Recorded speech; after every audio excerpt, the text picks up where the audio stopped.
अर्थसंकल्पानंतर आज अधिवेशनात गदारोळ होण्याची शक्यता आहे। लाडकी बहीणवरून विरोधक आक्रमक होऊ शकतात।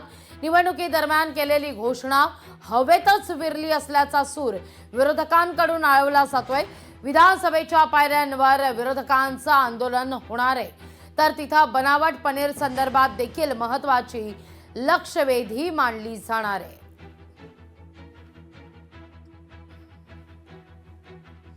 त्यामुळे आजचा दिवस सुद्धा अर्थसंकल्पीय अधिवेशनात वादळी ठरण्याची शक्यता नाकारता येत नाहीये। या सगळ्या विषयी अधिक माहिती घेण्याकरता थेट जाऊया आपले प्रतिनिधी स्वप्नील जाधव यांच्याकडे। स्वप्नील, काय अधिक माहिती या सगळ्या संदर्भात? आज विशेष म्हणजे अर्थसंकल्पावर चर्चा होणार आहे आणि याच दिवशी लाडकी बहीणचा मुद्दा गाजण्याची शक्यता नाकारता येत नाहीये, तर तिथं बनावट पनीर संदर्भात लक्षवेधी सुद्धा आहे। आज कामकाज वादळी ठरू शकतं, दाट चिन्ह। स्वप्नील,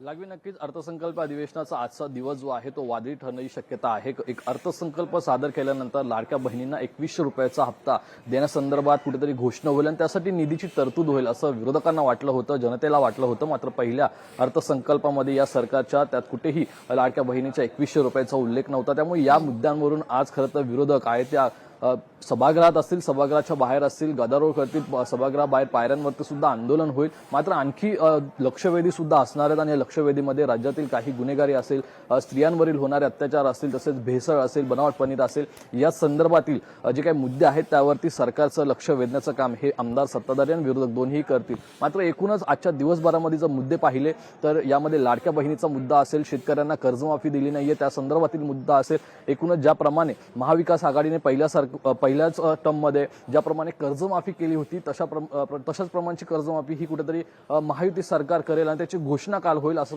वाटलं होतं। मात्र कुठेही याचा उल्लेख झाला नसल्याचं विरोधकांचं म्हणणं आहे। दुसरीकडे बघितलं तर या ठिकाणी अनेक ज्या योजना आहेत त्या नव्याने सुरू करण्यात येतात आणि काही योजनांना पुन्हा एकदा निधीची तरतूद करण्यात आलेली आहे। तसेच विकासावरती जास्त भर देण्यात आलेला आहे, त्यामुळे सुद्धा विरोधकांनी नाराजी व्यक्त केलेली आहे। त्यामुळे याच मुद्द्यांवरून खरं तर हे कंत्राटदारांचं सरकार आहे असं काल जसा पायऱ्यांवरती आंदोलन होताना आपण सूर विरोधकांचा ऐकला तसा सूर आजच्या या पायऱ्यांवरील आंदोलनामध्ये ऐकायला मिळेल। मात्र सभागृहामध्ये विरोधक जे आहेत ते अनेक मुद्द्यांवरून या अर्थसंकल्पात जे बजेटमधले मुद्दे जे आहेत ते मांडून सरकारला घेरण्याचा प्रयत्न नक्कीच करतील। लागवी निश्चित। स्वप्नील, अगदी थोडक्यात आज कामकाज किती वाजता सुरू होईल? नियमित कामकाज लागवी 11 वाजता सुरू होईल। सर्वप्रथम लक्षवेधी असणार आहेत आणि यानंतर खरं तर अर्थसंकल्पीय अधिवेशनावर चर्चा होणार आहे। काही प्रश्नोत्तर सुद्धा बाकीच्या कामकाजामधील जे बाकी आहेत त्याच्यावरती सुद्धा चर्चा होणार आहे, त्यामुळे त्याला सुद्धा मंत्र्यांना उत्तर द्यावं लागणार आहे। दुसरीकडे विरोधी पक्ष नेत्यांकडून सुद्धा विरोधी पक्षातील नेत्यांनी आज अर्थसंकल्प अधिवेशनाच्या चर्चेला सुरुवात होणार आहे। त्यामुळे पहिलं जे भाषण असेल शिवसेना ठाकरे गटाचे भास्कर जाधव हे खरं तर यावरती सुरुवात करणार असल्याची माहिती समोर येते। त्यामुळे नक्की कोणकोणते मुद्दे विरोधकांकडून या अर्थसंकल्पीय अधिवेशनामध्ये अर्थसंकल्पातून मांडले जातात हे फार महत्त्वाचं असेल। निश्चित। स्वप्नील, तुर्तास धन्यवाद तुम्ही दिलेल्या एकूणाच्या सविस्तर माहिती करता। लोकशाही मराठी ऐका, पहा, जागरूक रहा।